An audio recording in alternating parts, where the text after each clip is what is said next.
Hello there. It is officially the holiday season, and what better to get in the spirit than some elf action? Yes, that's right, we've got Wood Elves here up against Bretonnia, and Kaiju, the commander of the Wood Elves here. Let's see what he's brought. We've got a bunch of Dryads as a front line.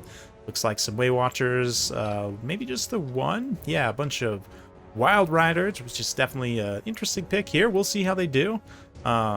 Yeah, Pegasus Knights are a potential counter. We'll see. There's only one Pegasus Knight here, though. One Royal Hippogriff Knight and one Grail Guardian.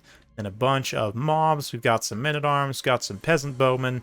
So quite the 20-stack Field Trebuchet and King Lewin in the very cool color scheme for Bretonnia, must be said. Spellweaver of high magic here to heal and deal some damage.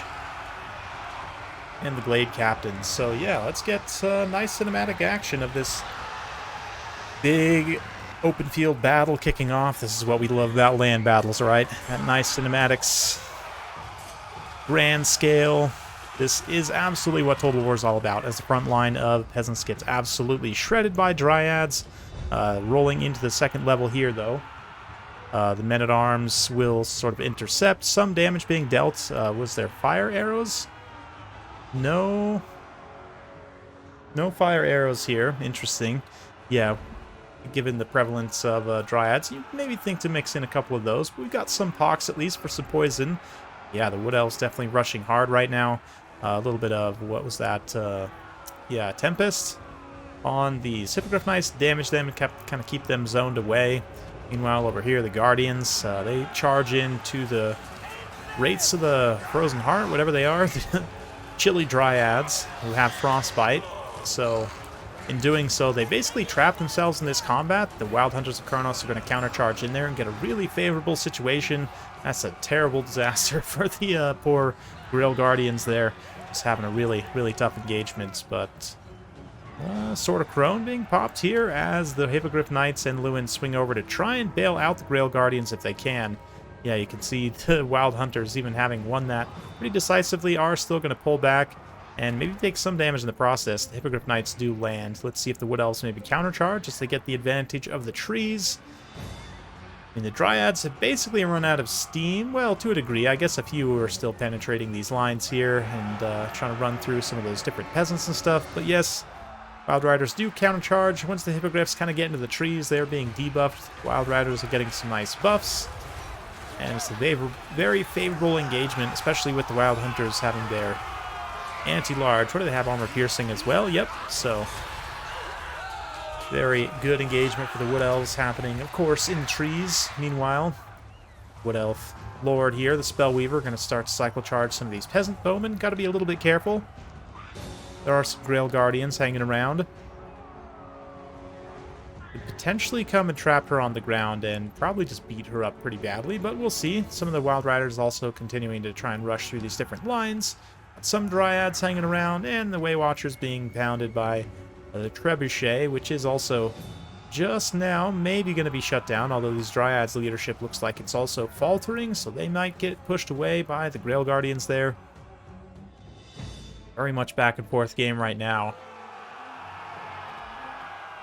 Oh yeah, Wild Hunters kind of getting caught out a little bit here as the Pegasus Knights come to help the Hippos. We're going to see a Tempest be thrown down though. Will do damage even to these units when they're on the ground. And the two Glade Captains also move in with their anti-large armor piercing. We see a few shots from the Way Watchers even. One thing to note, a lot of people new to Game 3 might not realize there was a whole thing about this in Game 2, but the Wood Elves arrows have like a percentage chance to not get blocked by trees out to a certain distance. So they actually can fire through forests much more effectively than other factions. Here they're able to actually get some shots, and you know, all hands on deck. They're able to defeat the Hippogriff Knights and the Pegasus Knights both. They're just going to put a pretty big dent back in the balance power. Still not necessarily in the Wood Elves' favor, but let's fast forward a little bit as the Wood Elves kind of clean up this engagement here to a degree. Lewin's going to charge down with the Pegasus Knights and just crush the Way Watchers, try and kill as many models as possible. While the Wood Elves single entities follow up, they're going to do a little bit of damage, rout the Pegasus Knights, and maybe try and actually fight Lewin here. Let's see. Lewin actually does not have a very favorable engagement right now. It's 3v1 with 2 of them being anti-large armor piercing single entities. That's not great odds at all. He does have some peasant mobs coming in, but they're peasant mobs. And we have some Way Watchers also losing a few more shots. He manages to kind of extricate himself. Biggest thing for Lewin would just be to get back up in the air. Use those peasants to screen to do so, but at least going to take some damage in the meantime. As the Blade Captains continue to pursue. Let's take a look at the rest of the battlefield. We'll kind of keep that in the far ground. Yeah, not a lot else for the Wood Elves. Bretonnia's pretty much cleaned up everything else at this point, so we'll keep it nice and close here. As a Tempest is unleashed on King Lewin. The Spellweaver just going to kind of fly by here. Allow the Way Watchers and the Glade Captains to pepper Lewin with very accurate elven arrows. Will it be enough to rout his leadership? If he does, he's going to lose the benefit of the Blessing of the Lady and the Lady's Champion, and you see both of them drop there right as he routs. That is a massive loss for Lewin. He still has a ton of healing cap left, so definitely very rough. We'll have to rely on his Lore of Life caster, the Damsel here, to try and heal himself. But the Guardians coming through, they've been recipient of quite a bit of healing. Maybe even a little bit of overhealing. They're going to come in lance formation. Contact the Spellweaver here. All the Elven forces countercharge. Race to the Frozen Heart once again, using that Frostbite to great effect here as the Way Watchers try and get away. A little Apotheosis on them just to try and save as many models as possible if they do get engaged in melee once more. Wild Hunters and the Race to the Frozen Heart just absolutely refusing to let those Grail Guardians go. But likewise, the Hippogriff Knights fighting to the last, as there's just 2 of them left. Very kind of small-scale engagements right now. But nonetheless, very cool. You see the Glade Captains also firing their arrows. Do they have armor piercing? Not necessarily armor piercing. Decent AP, but just good damage overall on their bows. Excellent contribution, I should say. Oh, they've got a charge bead on Lewin. Both lower their antlers. Oh, beautiful synchronized dive. Get a nice contact on the charge there, and it's not quite enough to finish off Lewin, but he does get routed once more. Hippogriff charges in, and that's going to be the end of them. As the Double Blade Captain, just complete antler sandwich. Very painful way to go. Oh. Well, Grail Guardian still trying to clean things up as much as possible. Let's continue fast-forwarding as Kaiju continues chasing the Grail Guardians. The rest of his units cleaned up by what's left of the Bretonnian army here. Some more Apotheosis on the bird caster. She's going to use her mobility to try and charge those peasant arrows. Maybe draw the Guardians out of position. It does to a degree. Race the Frozen Art also somehow still here, but let's not question that too much. Oof, yeah, the Damsel gets picked, and that's actually what leads to pretty quick army losses. Very interesting.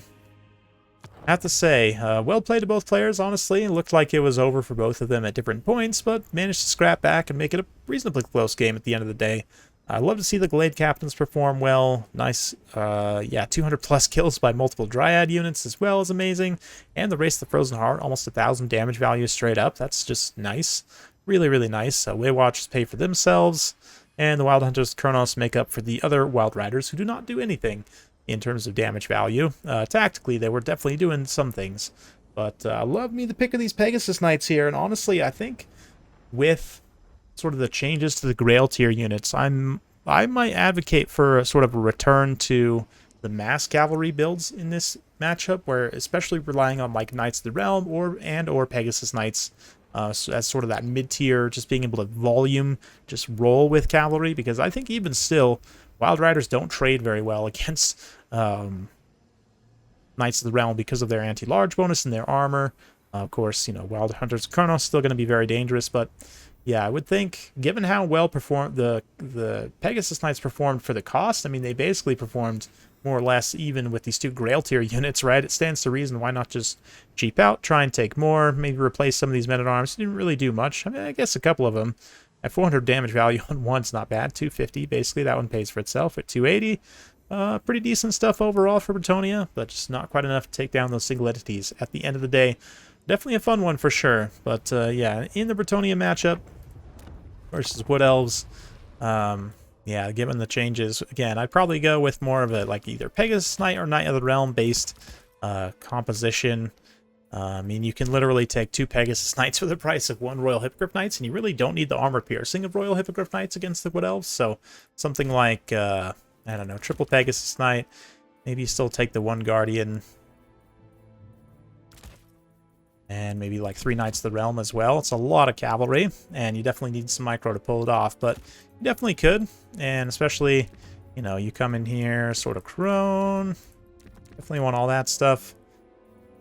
You're going to be pretty thin on the ground, but I mean, that's what these guys are for, and you won't have quite the same archer composition, so you could retweak this a little bit if you needed to, maybe cut 1 Knight of the Realm or 1 Pegasus Knight, or, you know, depending on what your needs are. Like, I don't even have a caster in this build, so already we're a little bit behind the 8-ball in that way. But, yeah, I don't know. Maybe you even don't even take the Guardian and just try and fully go wide in this matchup now. Not sure. Durthu seems dangerous, but you guys will have to let me know your thoughts in the comments down below. Hopefully you enjoyed this. If you like this sort of content, be sure to like, subscribe, hit that bell notification button. Every time I upload a new video, you'll be notified. Thanks again. We'll see you next time.